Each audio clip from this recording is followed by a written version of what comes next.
के अंदर लगे हुए हैं। सेकंड नंबर किसका आएगा वो तो दिल्ली वाले बता सकते हैं और भजन लाल जी बता सकते हैं, जो ये कहते हैं कि रात के अंधेरे में कांग्रेस के नेता मुझसे रात के अंधेरे में मिलते हैं।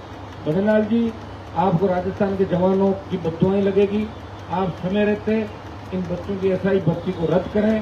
और दूसरा, आरपीएससी के पुनर्गठन की जहां तक बात है, हम ये कह रहे हैं कि जितने चेयरमैन आपने बना दिए, लेकिन मेंबर सारे वो क्यों, उनको घर भेजो, इस्तीफे मंगाओ उनके तमाम मेंबर्स के। और दूसरा, जितने भी आपके आरपीएससी के अंदर कर्मचारी है जो इसके अंदर दलदल में फंस चुके हैं, जंग लग चुके हैं, घर भेजो उनको या कोई दूसरी जगह भेजो। यही तो हम चाहते हैं, पुनर्गठन। आप कह रहे हो संवैधानिक बात है, राज्यपाल बात करेगा। आयोग कल प्रधानमंत्री से हमने फिर समय मांगा, रिमाइंडर दिलाया, उन्होंने कहा गृहमंत्री जी मिलेंगे, वो बाहर है। हमने कहा भाई हमें प्रधानमंत्री जी एक बार मिलने का समय दे दें, कहीं लेट नहीं हो जाओ आप लोग। और तुम्हें कूच करना पड़े, क्योंकि एक बार कूच का ऐलान अगर हमने दिल्ली कर दिया तो फिर रुकने वाले नहीं है। तो आपको तो पता है, जब मैंने कहा मैं कूच करूंगा, कूच किया, 7 दिन का समय मांगा, नहीं दिया, तो मैंने सत्ता को ठोकर मार दी। क्यों, मैं जो कहता हूँ वो करता हूँ, ये मेरी आदत है। वेट एंड वॉच, वेट भी करना। क्या पता कोई न्योता आ जाए दिल्ली से तो मैं ले चलूंगा आप लोगों को। 10 लोग हैं मेरे साथ, चलेंगे जिनका मैंने मांगा है समय, और नहीं आता है तो वेट करेंगे। हम चाहेंगे कि भजनलाल सरकार हाई कोर्ट में क्या लिख के देती है। अगर हाई कोर्ट में लिख देती है कि भर्ती रद्द नहीं करेंगे, करवाएंगे। और उसके बाद कोर्ट क्या करता है, 1 तारीख तक मुझे लगता है कि अपने को 1 तारीख तक इस सरकार की तरफ देखना चाहिए, हाई कोर्ट की तरफ देखना चाहिए। क्योंकि जून के अंदर छुट्टियां आ गई, ये सही बात है। सरकार गिड़गिड़ाई, हाई कोर्ट के जज साहब ने भी जोश के अंदर 3-4 बार आदेश किए, अगली बार आओगे तो ये करूंगा और अगली बार जुर्माना करूंगा। 1 तारीख को जज साहब का जोश भी दिख जाएगा तो सरकार का भी दिख जाएगा। जो भी अपने सामने होगा, 1 तारीख बाद सीधी छुट्टियां 12 महीने बाद आएगी। इतनी लंबी चिंता मत करो।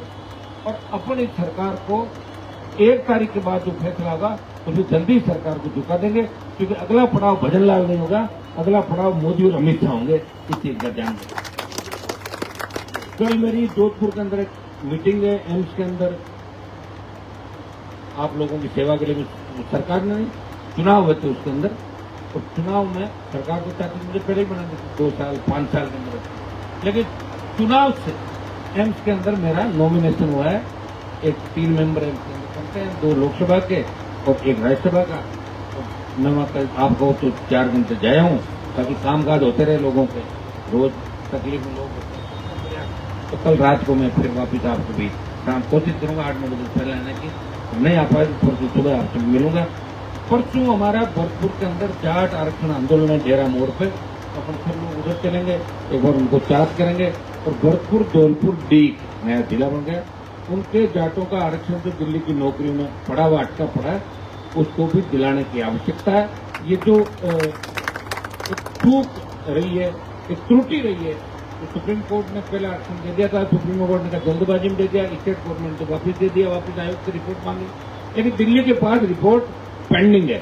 हम चाहते हैं कि हमारे उन बच्चों को, दूसरे लोगों को आरक्षण का अगर फायदा मिला तो भरतपुर धौलपुर डी के जाटों को भी आरक्षण का फायदा मिलना चाहिए। तो परसों 12:15 बजे मैं डेरा मोड़, नेशनल हाईवे डेरा मोड़ में बड़ी सभा जाट आरक्षण संघ समिति में रखी है।